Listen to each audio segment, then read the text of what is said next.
At the twilight's last gleaming, whose broad stripes and bright stars through the perilous fight. For the lamp as we watch were so gallantly streaming, and the rockets red glare, the bells bursting in air, gave proof through the night that our flag was still there.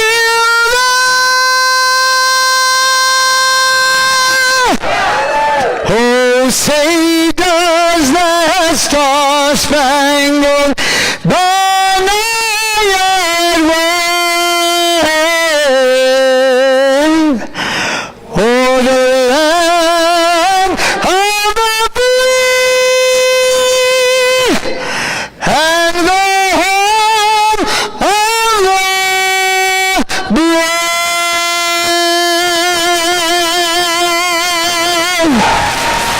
¡Viva Texas!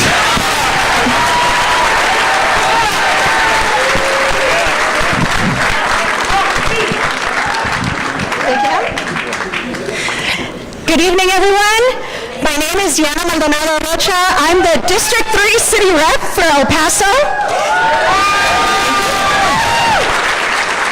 And I am honored tonight to be able to introduce all our distinguished guests. And so I'm just going to go through them really quickly. If you could please just hold your applause until the end, because we do have a list to go through.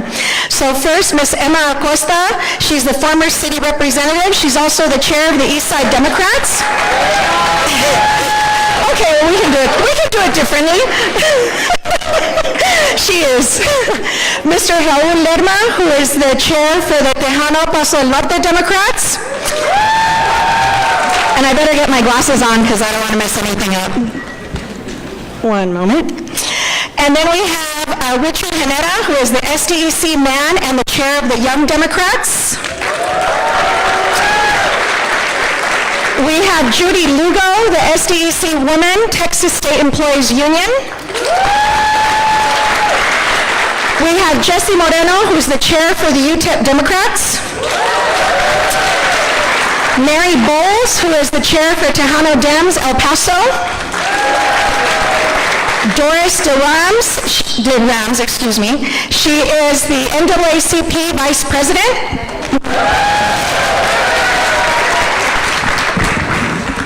Then we have Diane Williams, who's the VP for the NAACP. County Commissioner David Stout for Precinct 2. President of the El Paso CLU, Paul Thompson. The El Paso Dems Party Chair, Michael Apodaca.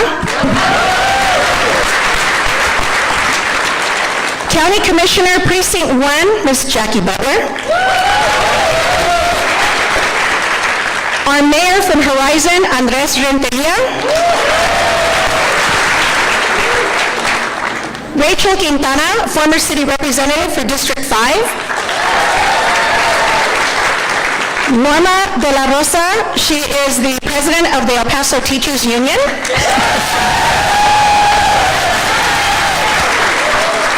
And last but certainly not least, former state representative, Ms. Lina Ortega.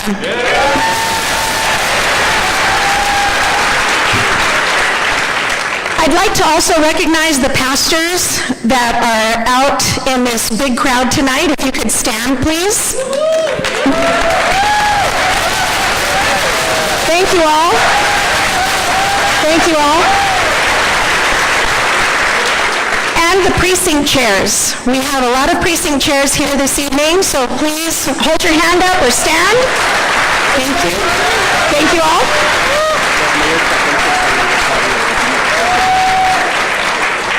And we also have Mayor Chacon from San Elizario. Where are you, sir? There you are. Thank you. you so much, Mayor. Thank you all for coming this evening, and I'm actually a little nervous right now, so sorry. But I just want to take this time to introduce to you a woman that needs no introduction. And she is leading right now, or represents the biggest bilingual region within North America. And she always fights for democracy. She fights for equality and equity. And we definitely need to get back here and support everything that's going on, not only at the state level, at the local level, but at the federal level. And so without further ado, Congresswoman Veronica Escobar.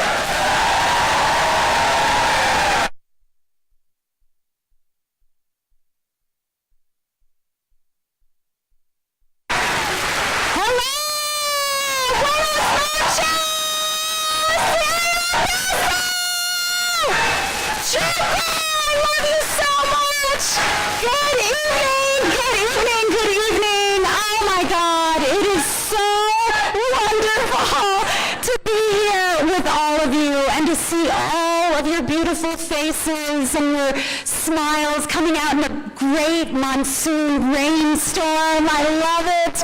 I want to thank each and every one of you for coming out and spending some time with us tonight in the middle of what is a whole lot of awful shit that's happening in the world. So thank you for coming out. I want to thank Beto, our hometown hero, Beto O'Rourke. Yes.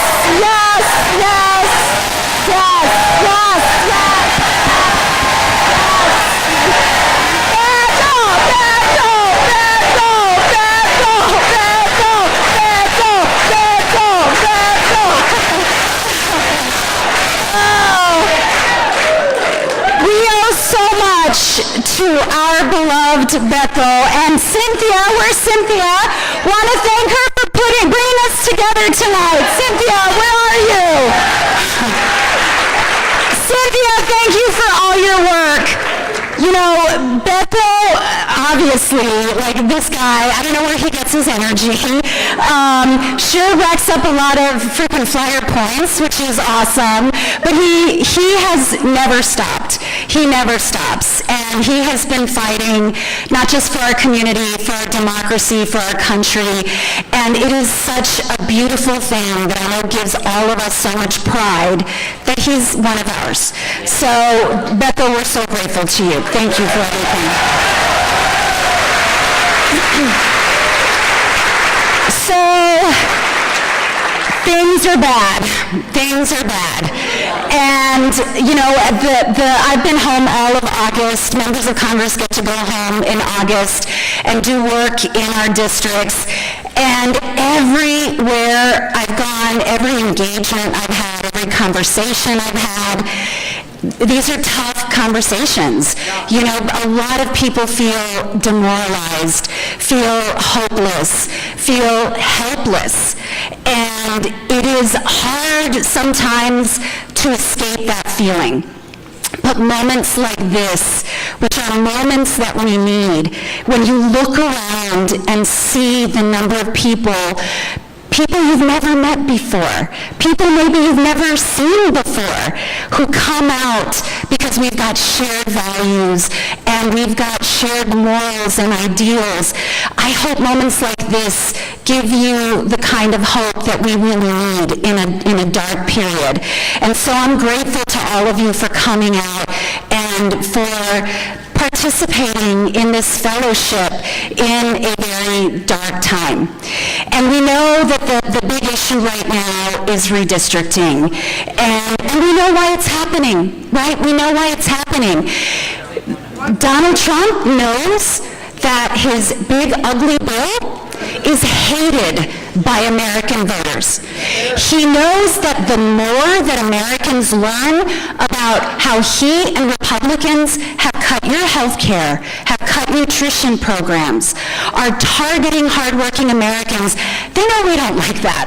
They know we hate it. And because he knows that Republicans can't compete fairly after what they've done to us, that they've got to rig the next election in order to prevent what we want to do, which is kick them all out of office.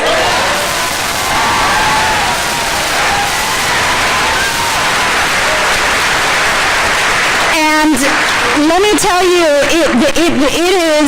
it is crystal clear. The big ugly bill, but it's not just about the midterms.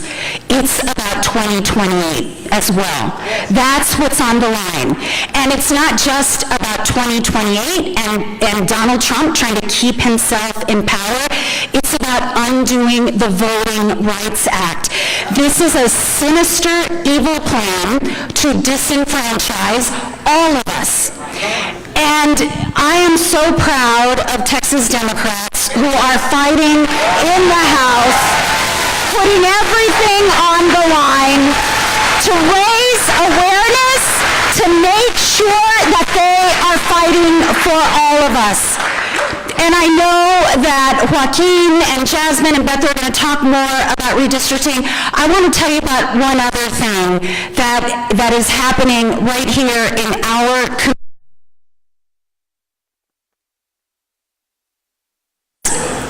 On Monday, I toured a facility that was constructed on Fort Bliss.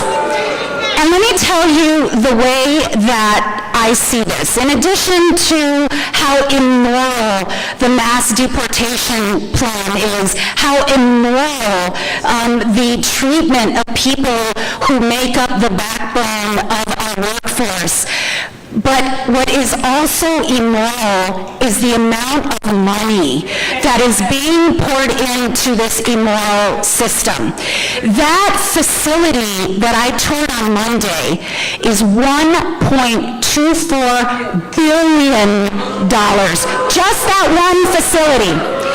Altogether, the mass deportation, the immigration detention system funded in the big ugly bill, $45 billion.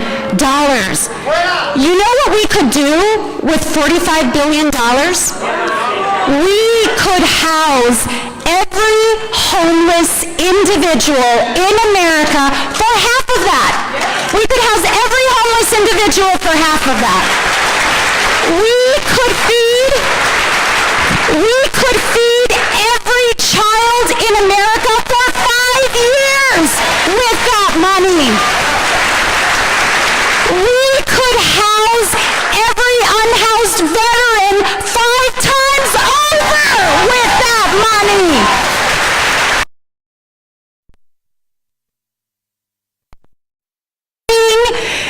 Deporting immigrants, separating families, and taking your benefits and programs that help our families away in order to fund their evil, immoral plan.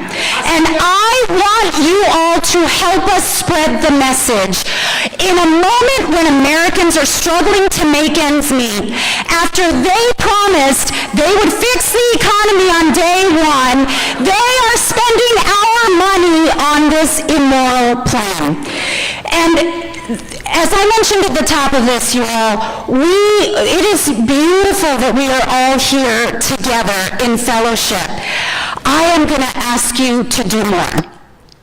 Right outside these doors are some incredible organizations that I have the privilege of working with. The local El Paso Democratic Party every single week calls Democrats to talk to them. Every week, including new Democrats, to try to ensure that they understand what's on the line, and they call longstanding Democrats to ask them to help volunteer. So we've got a sign-up table right outside the local El Paso Democratic Party.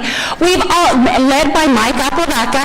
We've also got, for all of you young people, we've got the Young Dems led by Angie, who's outside, and we've got the University Dems led by Angie, and Young Dems led by Jesse.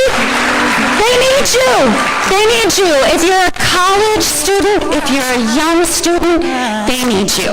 I want you to know what else we're doing. And we've got Josie right here. We are spending the weekends in people's homes, in their backyards, in their living rooms, and as our hosts, invite their neighbors, some who maybe haven't ever voted, some who have voted as in Republican primaries, some who are infrequent voters.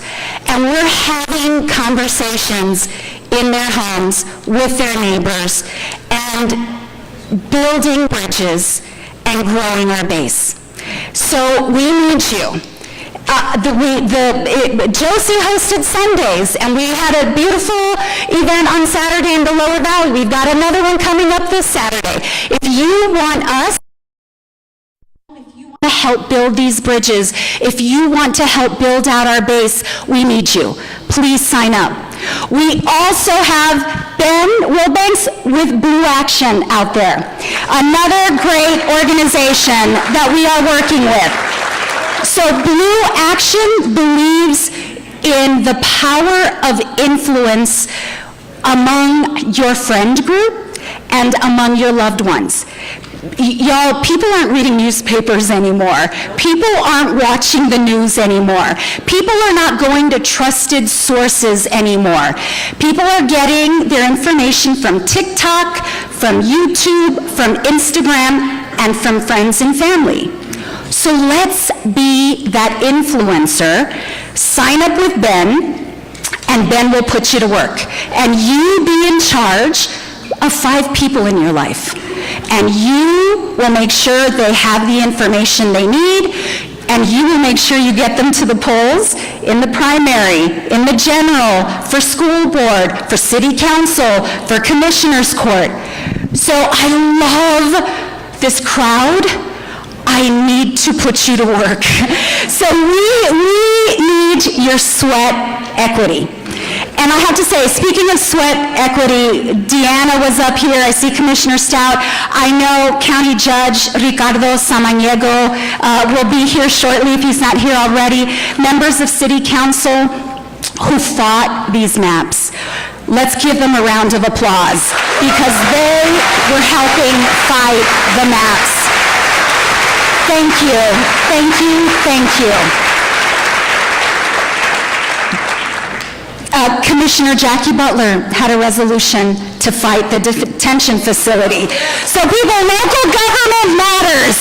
Local government matters. Judge Samaniego flew all the way to Austin to fight the maps.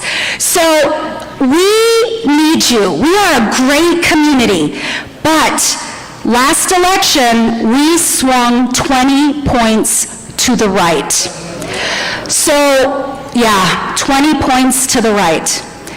So when we feel the anxiety of what's happening across the country, we've got work to do in our backyard. And that's why I wanted to introduce you to these great groups and organizations, and it's fun. It is fun.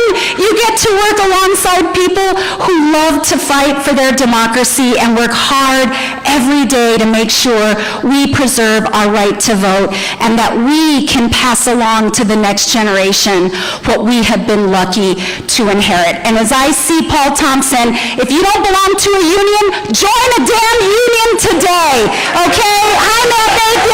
Join a damn union today. Join a union today. So, again, thank you all for coming out. We need to put you to work. Sign up, join a union, invite us to your house. We want to be there to help grow democracy in El Paso. We will lead by example because this community has always led with love. Thank you all so much. I appreciate you. Thank you, thank you, thank you. Thank you. Thank you, thank you. Thank you. I love you too. I now have the incredible privilege of introducing probably the one person who lives most rent-free in Donald Trump's head.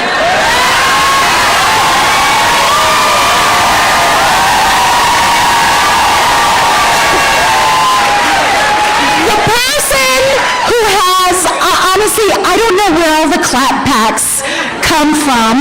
I need to take notes and learn how to do the clapbacks.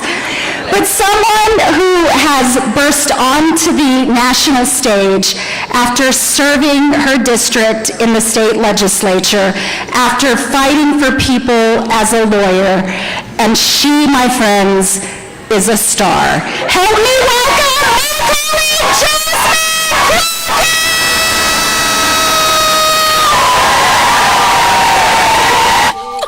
For once in my life,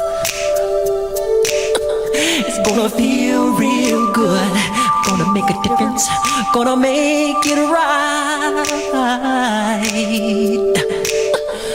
As I turn up the collar on my favorite winter coat, this wind is blowing my mind. I see the kids in the street with not enough to eat. Who am I to be blind, pretending not to see their needs? The reason we're listening to this song. All right, El Paso!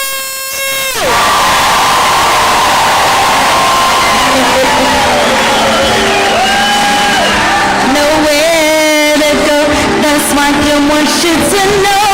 I'm starting with the man in the mirror. I'm asking him to change his ways, and no message could have been any clearer. If you want to make the world a better place, take a look yourself, then make the change.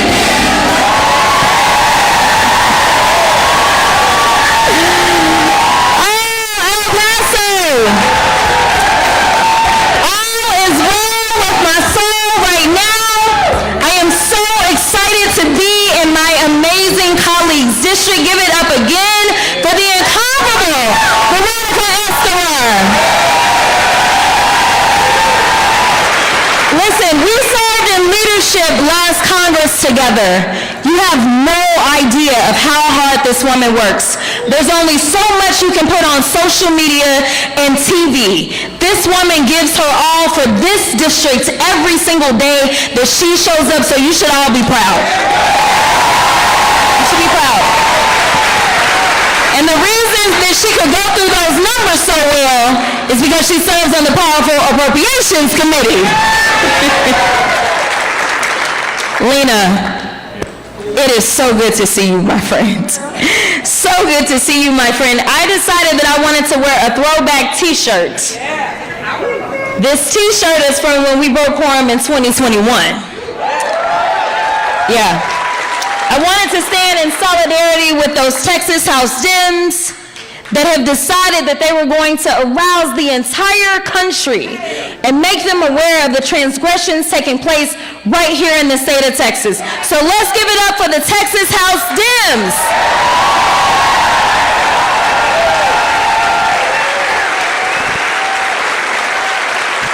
So, if you've ever seen me speak, then you know that I usually don't repeat myself, number one. Number two, I always try to figure out what is the song of inspiration for me, and today it was Michael Jackson. Now I'm an 80s baby.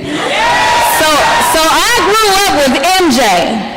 But when I think about what the Texas Dems were able to do in what was just only 2 weeks, they were able to ignite change in this country. You see, before they decided to break quorum, there was no conversation in California about whether or not they would try to counter what was taking place in Texas. There were no conversations going on in Illinois. These conversations weren't taking place until they had the audacity to say, we will not just sit here idly while you minimize our voices. Now, some want you to believe that this isn't about racism. Listen, I'm going to just give y'all the facts and the numbers. Because this isn't personal for me. This is about making sure that Texans are represented in all our beautiful shapes and colors. So, unfortunately, we saw that this map passed today in the Texas House. Yeah, it's bad. Now, if for some reason the Texas Senate decides that they want to break quorum, we can kill another special session. I just want to put it out there. But if for some reason this map ends up becoming law, do you understand that if you are, say, Latino in the state of Texas, that your vote is basically 1/3 that of your Anglo neighbor? If you are an African American in the state of Texas, then your vote is 1/5 that of your Anglo neighbor. Listen, we're not looking for handouts. We're looking for representation. We're looking for people that will show up and represent for us, all of us in Texas. There's 30 million people in this state. How dare they decide that only a certain group of people are allowed to be heard? We all are entitled in this country, in a democracy, to be heard and to have representation that represents us. So here it is. People say, what can we do? Well, number one, you started off real well. You showed up today, even in the rain. Give yourself a hand clap.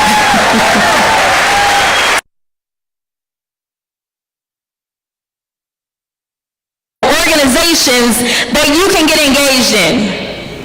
But the question... Indivisible, 915. She forgot what? Indivisible. But here's the thing. Right now, people keep asking a couple of questions if they associate themselves as Democrats. One of the questions is, who is our leader? That's one of the questions. I am here to tell you that, as Michael Jackson told us a long time ago, I'm going to need you to look in the mirror. You are the ones that we have been waiting for. The reality is that most people don't want to listen to a politician because most people don't trust politicians. And after all the things that we've seen, whether we're talking about the pedophiles or otherwise, I absolutely understand why they don't want to trust a politician. I'm not mad at you. So if you're not going to trust the politicians, then it's up to you to be the change that you want to see in this country.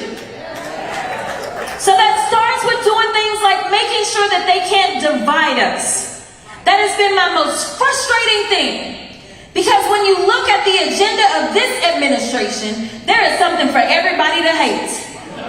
Whether you hate their immigration policies or really it's just immigration thuggery because it ain't policies.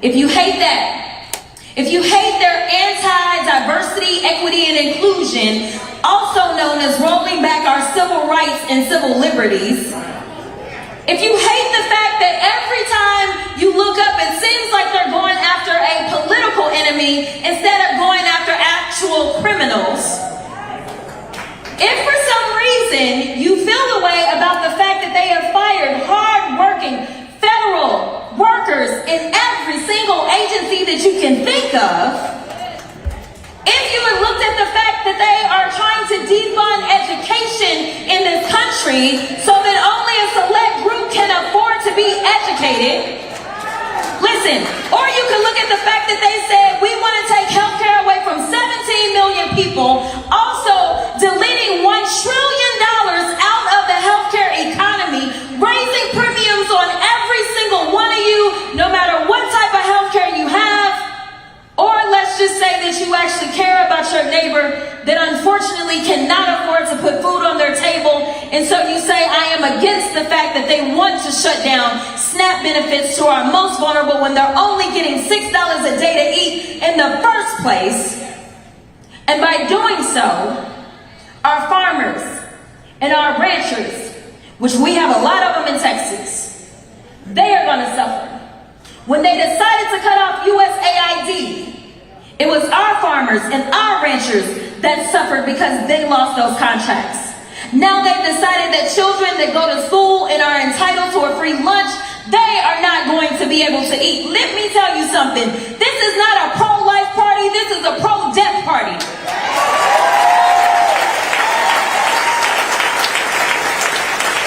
There is something for each and every one of you to hate that they are doing if you have a soul. That's it. Anybody that has generation, it didn't take 7 or 8 months for us to realize that we were in some big trouble.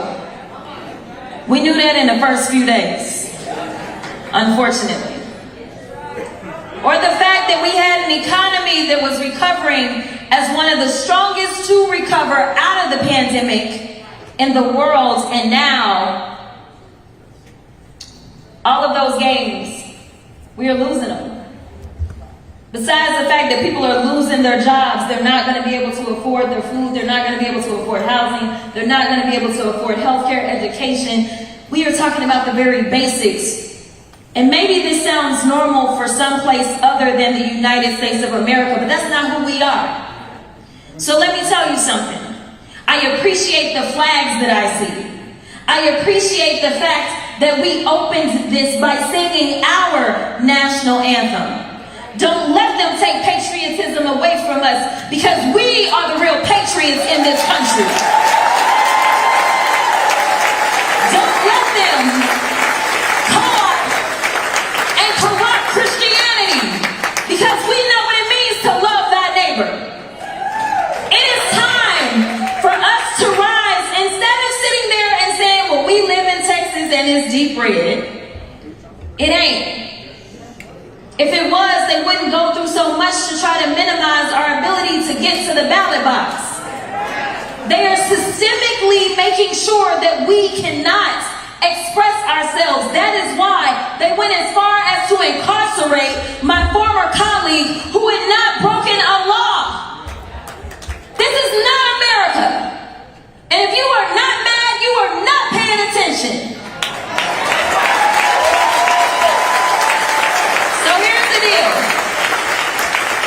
Because there's 2 amazing men coming after me.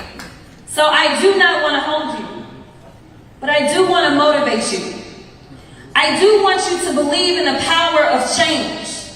I do want you to believe that you are the change makers that you have been waiting for. I want you to know that I am the girl that never was supposed to be. My parents weren't politicians. I didn't grow up in an extra political family. I never was supposed to go to law school.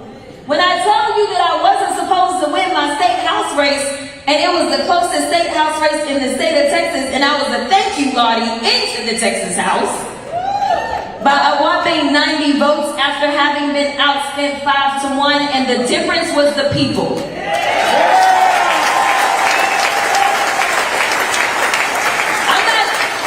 I'm not here to hype you up because that's what a politician is supposed to do. I'm here to testify and give you my testimony about what I know you can do. As I sat here with our amazing Councilwoman Rocha, we were talking about volunteers. And we were talking about how hard it is to find them. What I didn't tell her, and I mean this, and so that's why I want you to really pay attention and decide today that you are going to do something.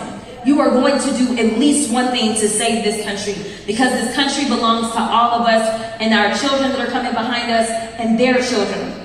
What I didn't tell her as we were talking about volunteers and campaigning was that when I was running for the state house, I ended up with over 300 volunteers for a state house race. That is unheard of. And even though we did not have the money, we had the people. And the people believed, and when they showed up, they talked about the fact that they took off work just to volunteer for me. That they were missing money because they believed in my ability. And somehow, after just one term in the Texas House, I got a call from the late, great Eddie Bernice Johnson. And she said, it's time for you to move on up, kid. Let me tell you something. Never ever doubt yourselves. Never ever doubt your power. You're the most influential person in your circle. Make sure you use that influence and you use it for good. So my challenge to you is, after you sign up for every organization that Veronica told you to sign up for, at least once a week. How many of you have a group chat? Yeah, you are. That's the only place we can't invade as politicians. Have y'all noticed that? No ads come in the group chats. So I need y'all to be my adsers. I need you to go in there and make sure you're sharing at least one truth. Don't be presumptuous that in your family group chat they all know what's going on. Or if it's your soccer mom group chat, whatever it is, make sure you are sharing at least one fact about what is taking place in our country. Because one of the reasons that we lost this election was because of disinformation, or as I like to say, just flat out lies. We need to be truth tellers. That is my charge to each and every one of you. Find one truth to make sure that you are telling people every single week that are within your circle. And then I'm going to piggyback off of Veronica. I am so tired of us being divided. I said that earlier. And I think it's easy to be divided if our only communications are through the internet. In fact, as many of you are sitting in here in a crowded room with standing room only, how many of you took the time to introduce yourself to the person sitting next to you? That's my point. That's my point. So, I heard we got some preachers in here. And in black church, they usually tell you, turn to your neighbor and at least say hi and introduce yourselves. You see, now I had no idea that that was the answer. That none of y'all had talked to anybody. Let me tell you what's crazy about that. This is a friendly room.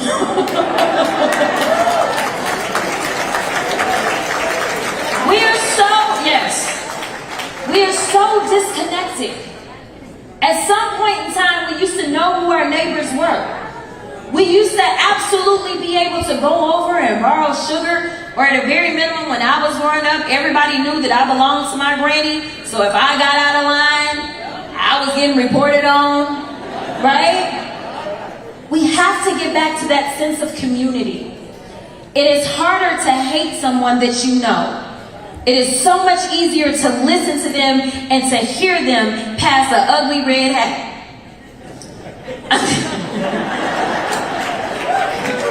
Y'all caught that?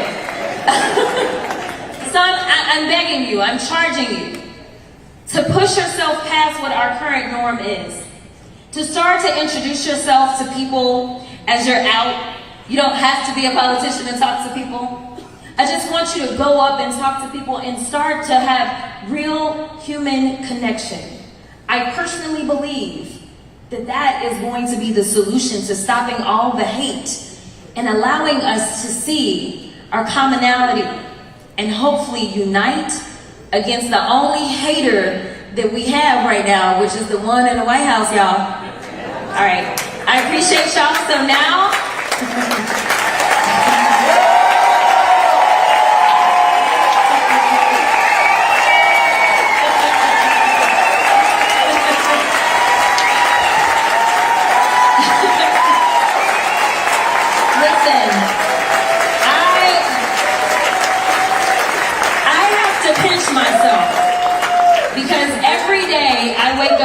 real life superheroes that surrounds me. And one of the superheroes that you're about to hear from is a superhero in every single way. Besides the fact that technically he kind of has like a body double. I'm looking for one myself. If anybody's interested. This is someone who understands the importance of doing right at all times. You know, it's interesting because a lot of politicians become real invested in something once it becomes personal. And then there's some people that just see good legislation and say it's what we need to do. Well, let me tell you, way before Congressman Castro was going through his own health battles, he was a champion for health care. That is what public service looks like. And overall, these are the type of people that we have to make sure that we are sitting into every single level of government. It's people that just want to do the right thing because it's just the right thing to do. So, I've never met his mama, but she raised two amazing public servants. And so I am so thankful to be able to serve with him, to be able to learn from him, and honestly just be able to admire him and all that he does. So please join me, my friend.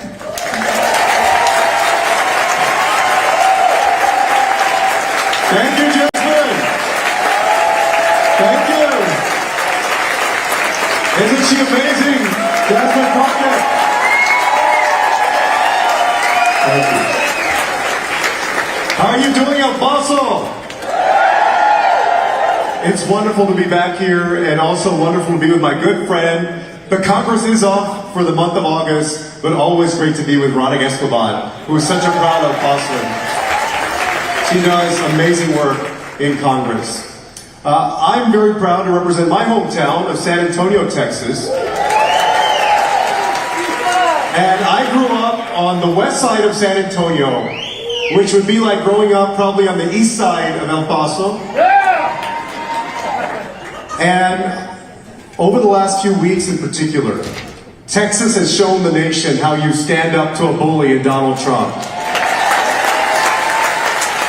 Thank you to Nicole Collier for standing up for what's right. Thank you to our state reps for standing up for what's right. And because I don't want to forget it, and I want to make sure that I mention it, and we should all appreciate it. Thank you to Beto O'Rourke for helping to support them financially.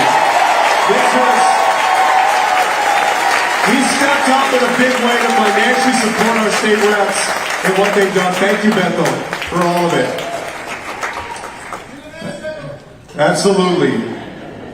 And, you know, as we think about what's going on, as we think about the oppressiveness, the divisiveness, oftentimes the hatred and the bullying, and we think about what's at stake for our country, of course there's the issue of this illegal gerrymandering that's going on right now.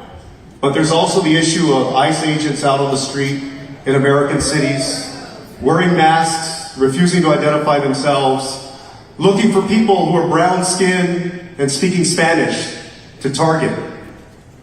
We warned them years ago that the legislation that Greg Abbott was pursuing with SB 4, that the legislation that Donald Trump was pushing in his rhetoric would get not only ugly but dangerous for people. And that's exactly what's happened now. I want you all to think about this beautiful city of El Paso. It's much like my hometown of San Antonio. And think about the neighborhoods and the communities that you grew up in. You think about, for example, the incredible contribution that our immigrants have given us, the lifeblood of both of our cities, the places that we call home. I think about my grandmother, who was the first in my family to come to the United States. My grandmother came here as an orphan when she was 6 or 7 years old. My grandmother was from Coahuila, Mexico. Coahuila, in northern Mexico. My grandmother and her younger sister, my grandmother's name was Victoria, and her younger sister was Trinidad. And they came to the United States because both their parents had died around the time of the Mexican Revolution. And the closest relatives that could take them in were not in Coahuila or in northern Mexico, they were in San Antonio. And when my brother spoke at the Democratic National Convention in 2012, you know, when you tell your story, after a while, if you give a big enough speech or you run in a big enough race, people start looking to tell whether you're actually telling the truth about your story. And there was this, geneographer that went and researched our family history, and quite honestly, in a way that I had not done. And she found the document that allowed my grandmother to come into the United States in 1922. And there was a line that stood out to me in that document. The line asked the question, purpose of visit.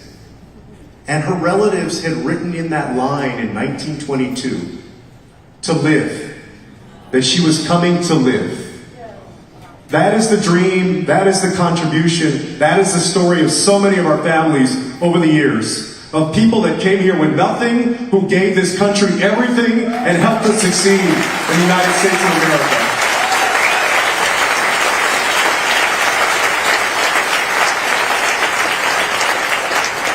And my grandmother, she only made it through elementary school. She settled on the west side of town. She lived in a household at times with 7, 8, 9, 10 people. Everybody doing everything they could to support the family and make sure people had enough to eat. My grandmother dropped out of elementary school, and so she used to say that she worked the rest of her life as a maid, a babysitter, and a cook to do everything that she could to support herself and to get by, and do everything that she could to give my mom who was her only child, a better chance in life than she had. But when I think about where we are today and where Donald Trump and the Republican Party want to take us, it reminds me of some of the stories that my grandmother used to talk about. You see, back then, there were signs that hung above some Texas establishments that said, "No dogs, Negroes, or Mexicans allowed." It was illegal for about 40 years to speak Spanish in Texas public schools. In fact, some of you may remember or told by your parents or your grandparents, or if you're senior enough, you may have lived through it. You were spanked and punished if you spoke Spanish. You were hit. You had a group of people who literally had a language beaten out of them in the United States of America. We are never going to go back to that United States of America. We're not going to let Donald Trump take us back to that time.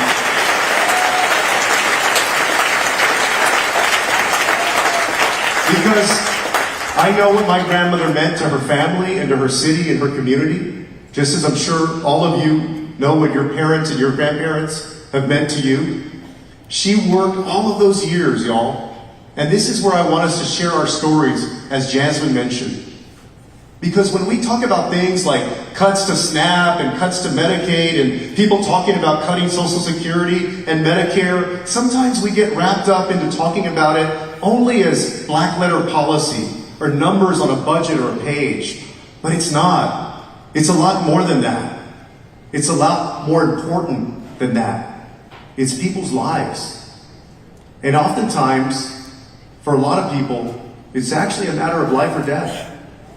You see, my grandmother, after working all of those years, she was a diabetic.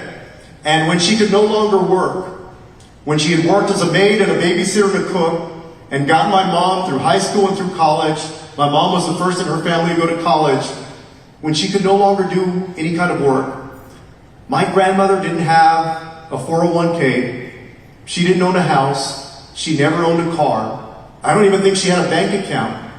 The only thing that she had to her name after all of those years in giving so much of herself was about a $335 a month Social Security check and her Medicare.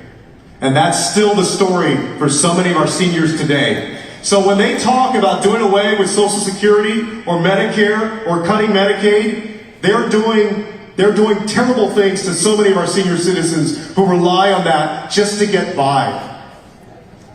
And so these issues are real issues for all of us. So please go and tell your stories. Go and tell people what it means to you when they talk about these things. For me, as Jasmine mentioned, I know the stakes personally now, in a way, quite honestly, that I wish that I didn't. You see, I want to tell you a quick story in my own life. 3 years ago, I was on a work trip to Spain. I was the co-chair of something called the U.S.-Spain Council. And we were in Bilbao, Spain, and I'd never been to Spain before. And we were on the last night of this conference, and we were at this place that was like, I don't know, maybe 30 or 40 minutes outside of Bilbao. And it was late at night already, and I had a flight back to San Antonio early the next morning. And so I was a passenger in a car, and we were driving back into the city. And as we were driving on this road that was pretty dark, kind of a rural or semi-rural road, we were driving probably 65 or 70 miles an hour, and the driver hit a wild boar. Well, those of you that have ever hit livestock, any kind of animal on the road, you know the impact from that hit. And so the front end of the car was crashed in, the windshield was broken, the airbags came out, and I had never been in a crash. I've been in fender benders before, but I'd never been in a crash that was that violent. And so right away you wonder, whether you're hurt, whether you need to go to the hospital. I actually looked around, I kind of, took stock of myself, and I felt like I was okay. There was nothing obviously wrong, I wasn't bleeding. And the ambulances came to check on us, and then after a while they start getting impatient, so they're wondering, okay, is anybody going to go to the hospital? Do you want to go to the hospital or not? And the only thing I noticed was that my hand had started to swell up a little bit and get red. And so I thought, well, if I have to come back home and make an insurance claim, I better go to the hospital so they believe me that I actually got in an accident in Spain. And so I thought, well, I have this flight at 7 or 8 in the morning. I'll just go to the hospital. I'll get an x-ray done. It'll take 20 minutes. And then I'll be on my way back to the hotel and I'll go pack and then I'll go to the airport. And so they drive us to this hospital on the outskirts of Bilbao.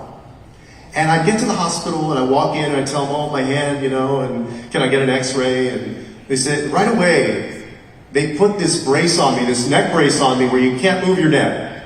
It keeps you still in place. And they said, we see a lot of accidents on these roads. And sometimes the impact and the effect is not apparent right away. Sometimes it takes a few hours or even a few days to fully realize what's going on. So they gave me something that I had never had before because I've been pretty healthy and I'd never been hospitalized before. They gave me something called an MRI with contrast. Those of you that have had it or a CAT scan with contrast, you know that they inject a dye into your body to see what's going on with your organs. And I've never had that before. So it takes maybe like 40 or 45 minutes to do the whole thing. And then the doctor comes and she tells me that they're going to let me go, and they start moving me to the front, and they were going to take out the IV. One of the last things that they do when you're admitted to a hospital and they're going to release you is they take out your IV. So we're in these curtained off rooms. And I'm laying there, kind of expecting to get out in a few minutes. And the doctor walks back in, and there's a curtain at the front of this area, and she closes that curtain. And she walks over to me, and it was at this point in my life where I wish I spoke better Spanish than I do. She walks over to me, and she says in English and in Spanish, she says, I hate to be the bearer of bad news, but my radiologist called down to me, and he believes that he sees 2 neuroendocrine tumors that have moved from your small intestine into your liver. Here I was in Bilbao, Spain, in the middle of nowhere, as far as I knew, with a doctor telling me that I had cancer. And so I flew home. I missed my flight the next day, but I got home after that. And you can imagine the next weeks were filled with doctor's appointments and PET scans and CAT scans in San Antonio and then at MD Anderson in Houston. And I eventually had surgery in February of 2023, and the remaining tumors that I have haven't grown in 3 years. So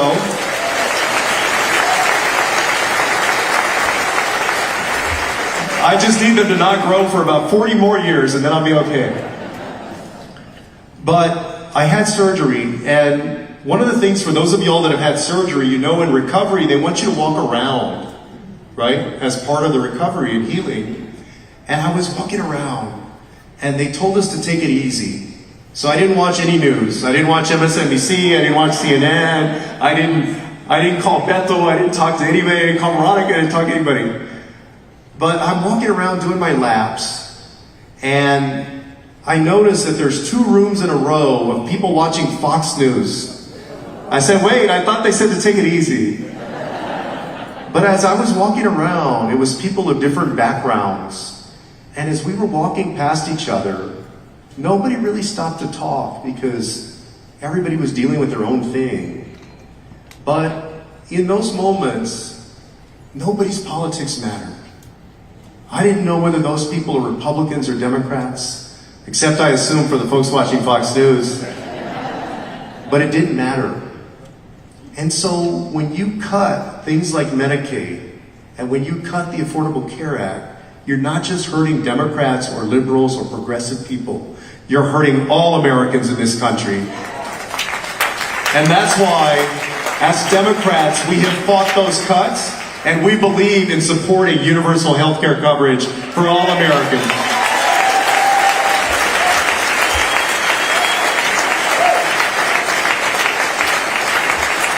In the legislature, in the Congress, I had always fought for that, but it had never been personal in this way. And then after my surgery, I got this long bill, this itemized bill. And in a bill, the insurance company, I had to become an expert on insurance in a way that I never had before.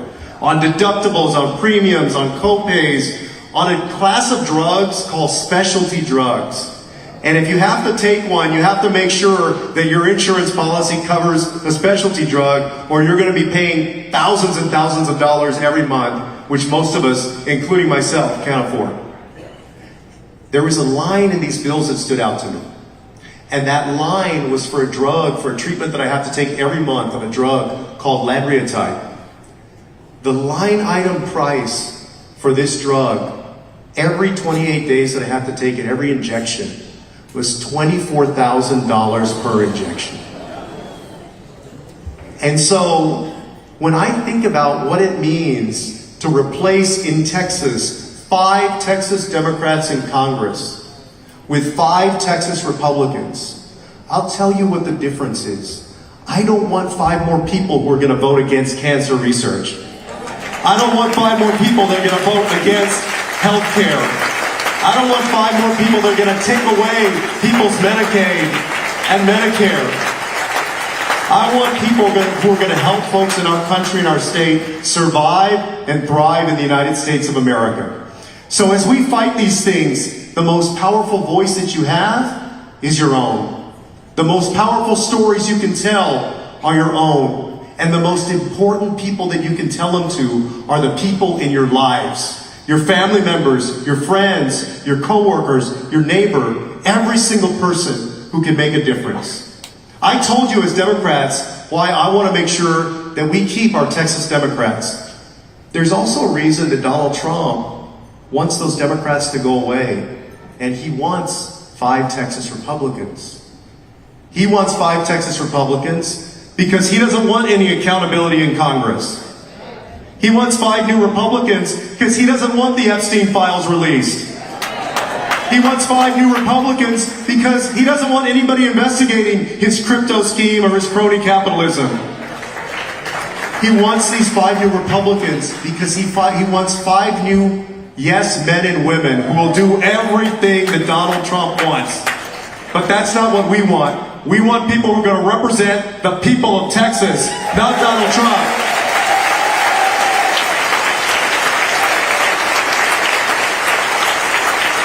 So please everybody, El Paso has been an important bastion of Democratic activism for years and years.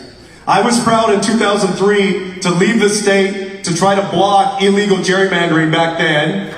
I served with people like Elliot Shapley, who was in the state Senate, Paul Moreno, Norma Chavez, Joe Pickett, so many incredible representatives from El Paso. And this fight is even more important. And the stakes are even higher now. There is no way out of this at this point, except that we have to vote our way out of it in 2026. We have to vote our way out of this mess. That means that we need a new United States Senator, not Ken Paxton, a Democrat. We need a new governor, not Greg Abbott.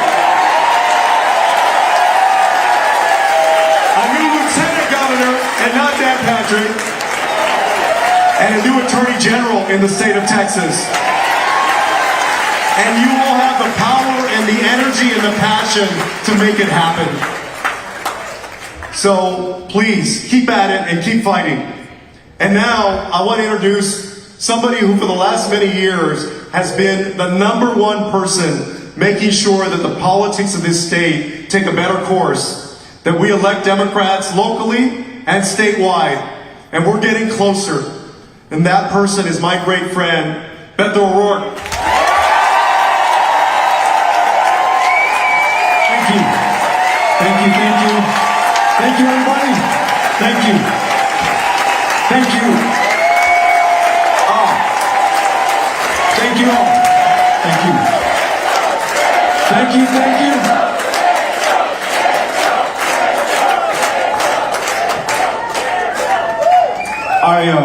I gotta tell you, I don't know how you feel, but tonight is everything that I need. We're all tempted to despair from time to time. It's only natural, and you're only human if you feel it. It's us against all of them.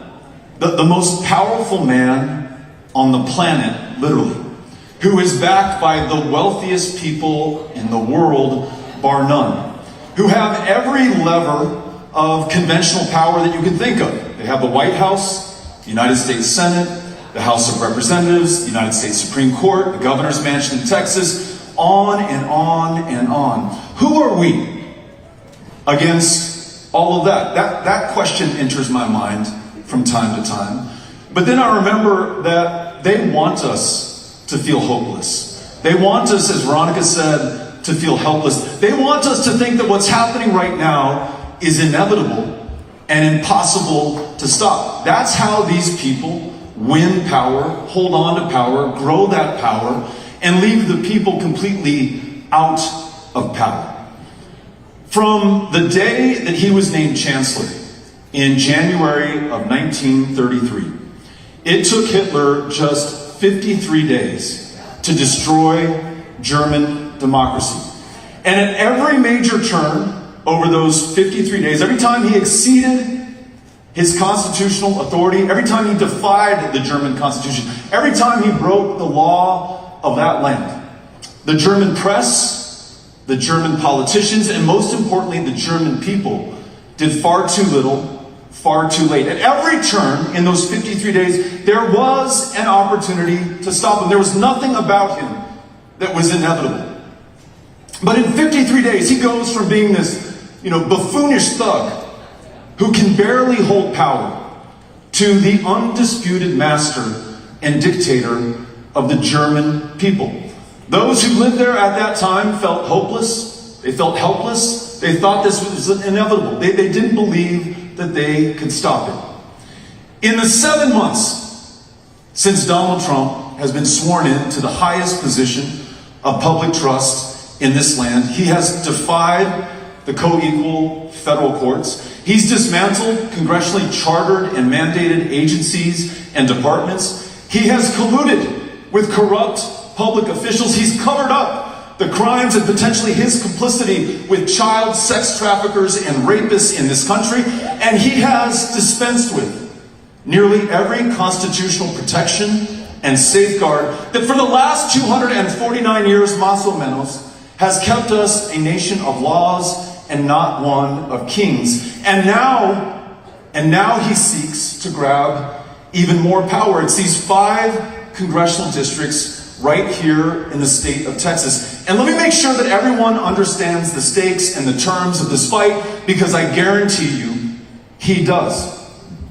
If he's unable to maintain control of the House of Representatives in 2026, if he can steal that election now in the summer of 2025, then there will be no check on his lawlessness. There will be no accountability for his crimes and his corruption. There will be likely free and fair elections going forward in 2028 and beyond. Those are the terms for him. For us, those of us who are alive right now and so lucky to be on this planet and in this country and have the chance with 15 months to go to give everything we have, no matter where we are in this beautiful place. And we happen to be in the most beautiful that I can think of. If you look out these windows, and I was so glad that Jasmine and Joaquin were up on this stage and could see the mountains in Ciudad Juarez, this river valley, these people.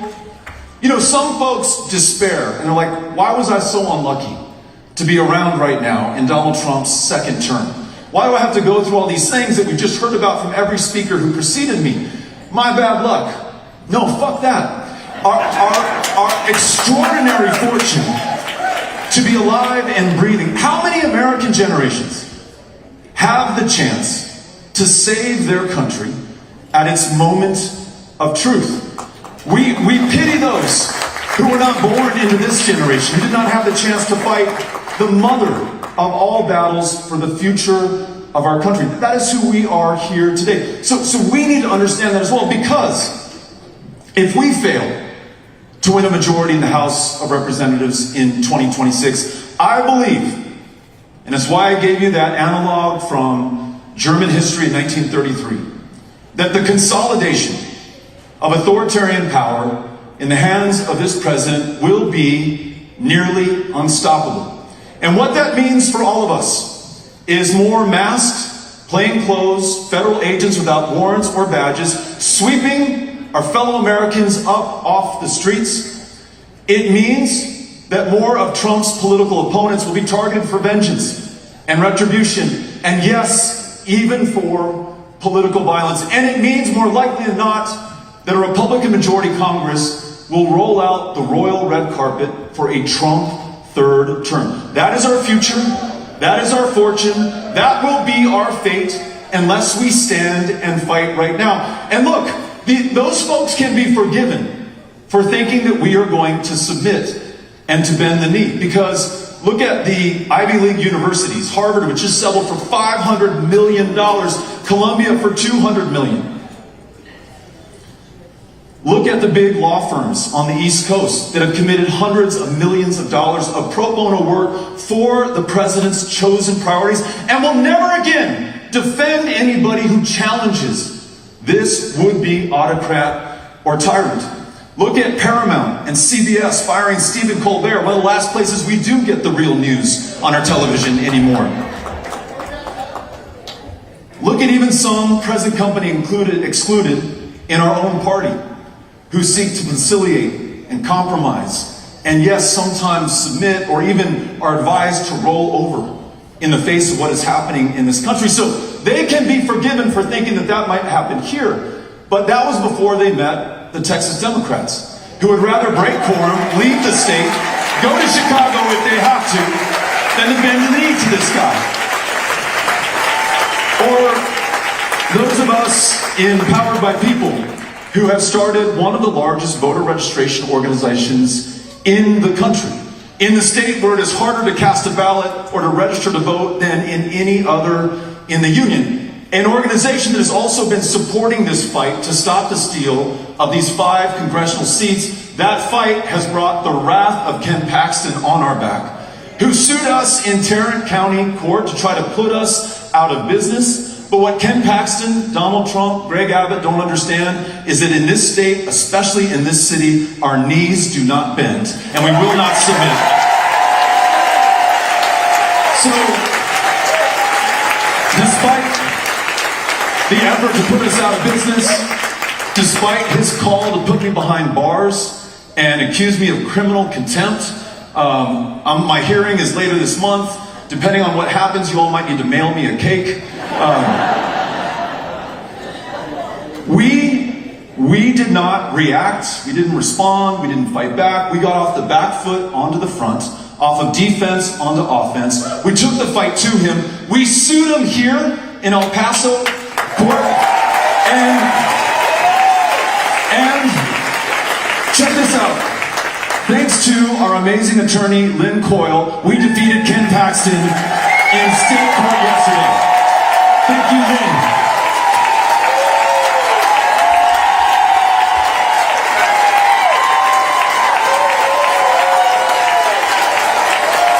I want to tell you guys,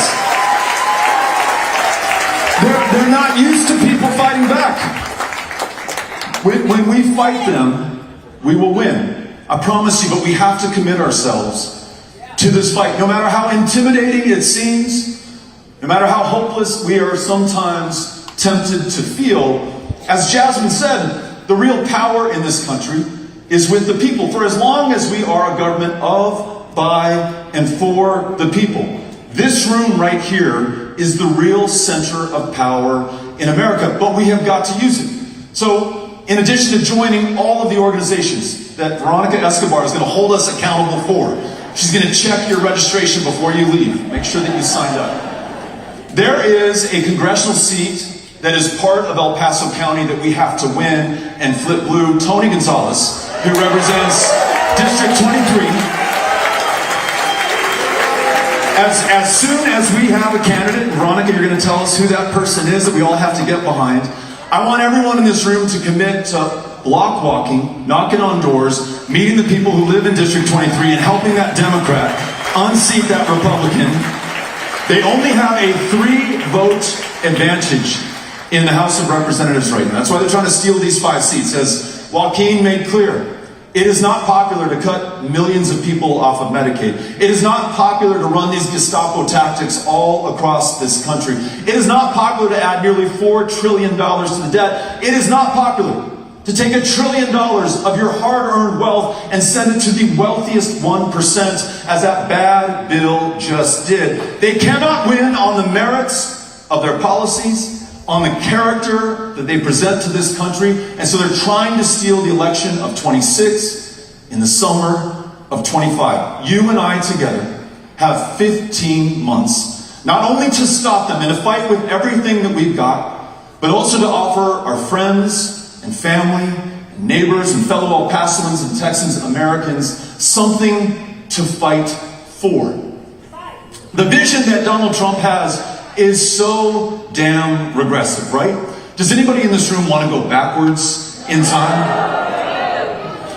And I don't either, and I don't even want to go backwards to the Biden administration, or the Obama administration, or the Clinton administrations, as great presidents as they were. I think this country demands, rightfully so, big, bold, radical change in America, right? There has to be something that we are voting for. A vision that we can share with one another about how this country will be better when we stop the bad guys in power and elect more Democrats to replace them. So I want you to imagine, instead of saving a democracy, which is really confusing for people in 2024. They're like, what democracy are you trying to save? In Texas, millions of people are disenfranchised. In America, one man can spend $300 million trying to elect his preferred presidential candidate. In America, corporations are people, money is speech, and corporations are spending unlimited amounts of it purchasing the outcomes of elections and the policies that those officials pursue, and the future that all of us should be building together, but we're locked out of now. So how about a democracy where we get big money out of politics, where we roll back Citizens United so corporations are no longer people and money is no longer speech in America. We set term limits on every single office at every level of government, no matter where you are. We passed the John Lewis Voting Rights Advancement Act so people can actually cast a ballot. And after we win power, we get the politicians out of redistricting, and we return that power, all of that power, back to the people. That is a democracy. That is not something that exists today. That is something that we can fight for. But we have no hope of a political democracy if we can't also create an economic one. In the last 5 decades, $50 trillion, with a T, has moved from lower and middle income Americans to the very wealthiest people in this country. And it is continuing apace right now. I mentioned $1 trillion just is flowing right now from all of us in this room to the wealthiest 1% in this country. If people in this country cannot get what they need, and they're not asking for much from a government of the many, soon enough they're open to getting what they need from a government of the few, or a government even of only one. So let us talk about what this democracy can deliver for our fellow Americans. What if all those trillions of dollars were actually returned to the Americans who created that wealth in the first place with their hard work, with their dedication to this country, with the rules that they live by, with the honest day that they put in each and every day. So you're guaranteed that one job is enough and you don't need to work 2 or 3 just to make ends meet, especially if you're teaching school in El Paso, Texas. Guaranteed to see a doctor when you're sick, a doctor before you get sick, and so that you don't get sick at all, access to fresh and healthy food and clean drinking water, no matter where you live, the ability to buy a home if you're working for it, because too many of our fellow El Pasoans right now are working for it and cannot afford one, and most importantly, ensuring that your child can go to a world-class public school right here in El Paso, Texas, or San Antonio, or anywhere else. It's the only way that we're going to make it. And on human rights, starting at home, and Jasmine was so eloquent about this, looking in the mirror, and then looking at our neighbor, and our friend, and our family member, and making sure that we see ourselves in them. And so when that transgender American is being targeted for attack, you stand next to that transgender American and let them know that they're not alone. When that immigrant who has been called a thug, an animal, a rapist, a criminal, but who is working the toughest job in America right now, breaking his back, busting his ass to make sure that there's food on our table, a roof over our home, that this economy and country works, when he shows up at the federal courthouse tomorrow for his appointed time in front of that judge, with those ICE agents with their masks and their caps and their sunglasses and their tactical vests and, armed for war, are waiting outside to take him out, you show up and stand right next to him. And make sure that you tell his family where he went, get his phone number, stay in touch with him, make sure that he is not alone. And for the women of Texas, let's remind ourselves that in 1973, abortion was just as illegal in the state of Texas as it is today. But no one came in from outside of this state to rescue the women of Texas. It was in fact 3 very young Texas women. You know Jane Roe's name, right? Linda Coffey, one of the attorneys. Sarah Weddington, 26 years old. Most complicated case she had ever tried was a no-contest divorce. The 3 of them prevail upon an all-male United States Supreme Court to render the Roe versus Wade decision, ensuring that every woman make her own decision about her own body, her own future, and her own health care. So, message to Donald Trump: do not fuck with the women of Texas or you will find out.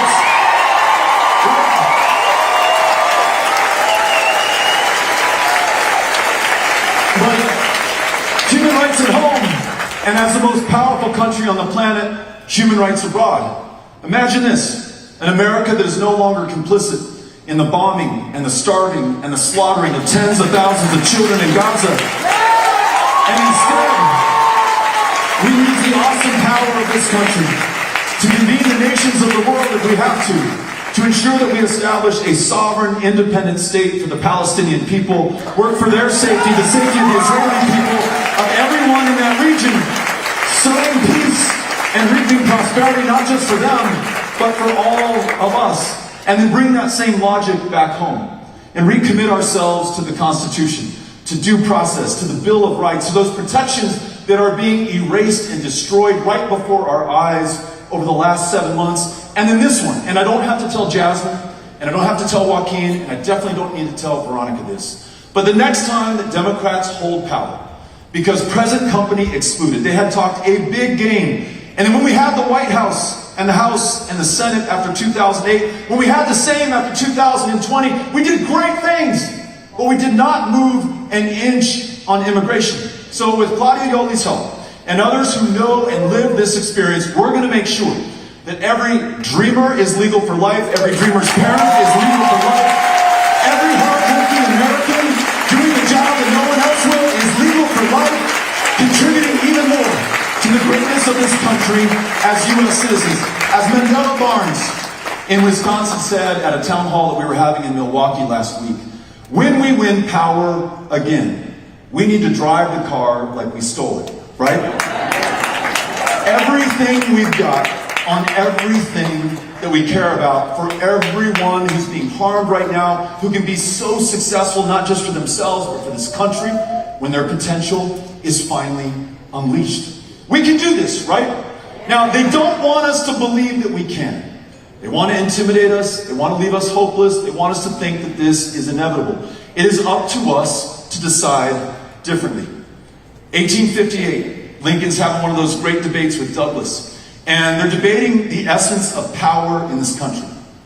And Lincoln says something to the effect that, you've got the presidency, pretty damn powerful, the Congress, the courts, the state legislatures, but more powerful than all of that is all of us. He called it public sentiment. And he said, it is everything.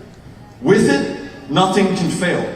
Without it, nothing can succeed.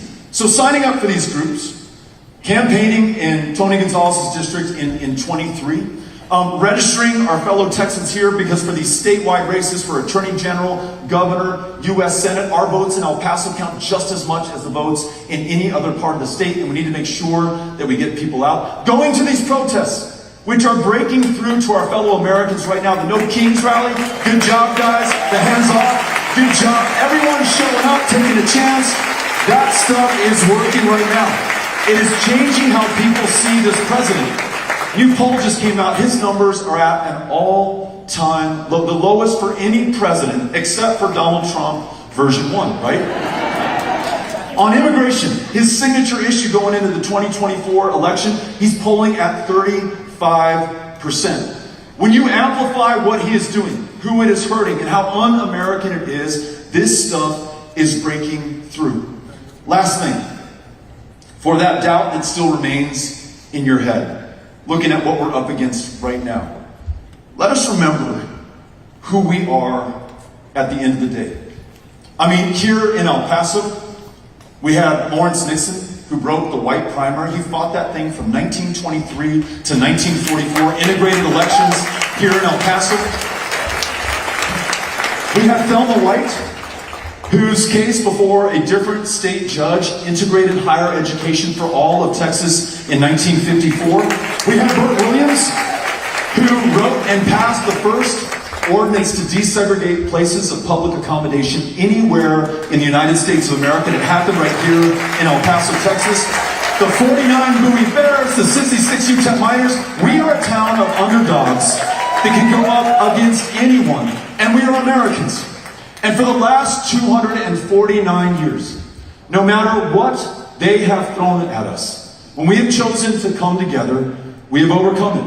We freed ourselves from the most powerful force on the planet, the British Empire, to ensure that we were free from ever being ruled by kings.